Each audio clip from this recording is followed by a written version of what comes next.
नमस्कार. गुरुज्ञान ज्योतिष क्लासमध्ये आणि मार्गदर्शनमध्ये मी स्वप्नील देशपांडे तुमच्या सर्वांचं या ठिकाणी स्वागत करत आहे.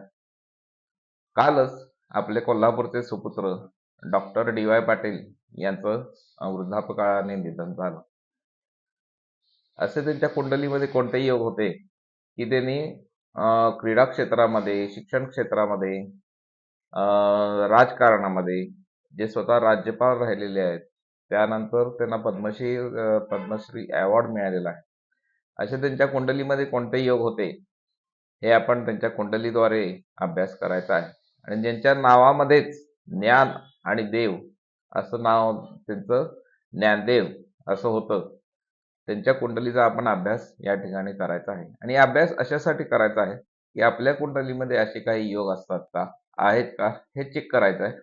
आणि जर आपल्याही कुंडलीमध्ये असे काही योग असतील तर आपण जर त्या पद्धतीनं प्रयत्न केले तर त्यामध्ये नक्की तुम्हाला यश मिळू शकतं. वळूया आपल्या विषयाकडे. ज्ञानदेव यशवंतराव पाटील म्हणजे डी.वाय. पाटील असं त्यांचं या ठिकाणी पूर्ण नाव आहे. त्यांचा जन्म 22 ऑक्टोबर 1935 या साली अंबप म्हणजे तालुका हातकलंगडे, वाठारच्या इथे गाव आहे, त्या ठिकाणी त्यांचा जन्म झाला. सिंहरास आहे त्यांची, पहिल्या स्थानामध्ये आपण सिंहरास लिहिलेली आहे. आणि शुक्र आणि नेपच्यून यांची सुद्धा युती सिंह राशीमध्ये आहे. त्याबरोबरच कन्या राशीमध्ये बुध आहे. आपल्याला माहिती आहे की कन्या राशीतला बुध हा शिक्षण क्षेत्रामध्ये चांगल्या पद्धतीनं यश मिळवून देणारा असा आहे. त्याचबरोबर क्रीडा क्षेत्रामध्ये सुद्धा यश देणारा असा हा बुध या ठिकाणी कुंडलीमध्ये आहे. चंद्र, शुक्र आणि नेपच्यून युती सिंह राशीमध्ये असणे म्हणजे हे एक अत्यंत चांगला योग म्हणता येतो. कारण जितका स्वभाव, मी प्रत्यक्ष त्यांना पाहिलं नाही, परंतु त्यांचा स्वभाव थोडासा हट्टी सुद्धा असण्याची शक्यता आहे. आणि म्हणजे होता म्हणायला, आता सध्या म्हणायला पाहिजे. आणि प्रेमळ सुद्धा स्वभाव त्यांचा असला पाहिजे होता. त्यानंतर तुळ राशीमध्ये रवी आहे.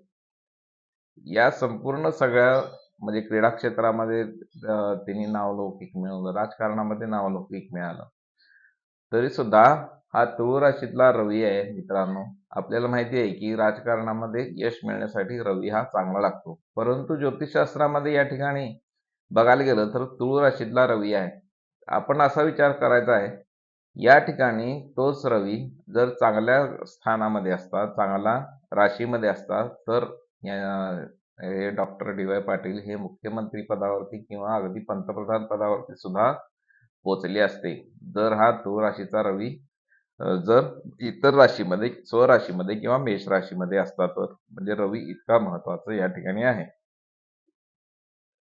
वृश्चिक राशीमध्ये गुरु हा शुभ फलदायी आहे.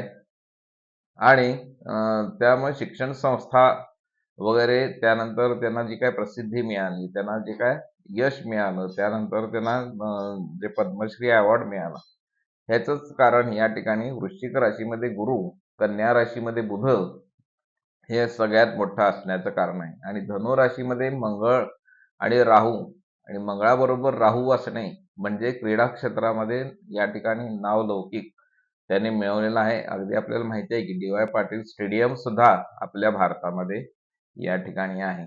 आणि नुकतंच त्यांचा 4 ऑगस्ट 2026 म्हणजे कालच त्यांचं निधन झालं. आणखीन दीर्घायुष्य मिळण्याचं सगळ्यात मोठं कारण असं आहे की कुंभ राशीमध्ये शनी आहे, स्वराशीचा शनी आहे.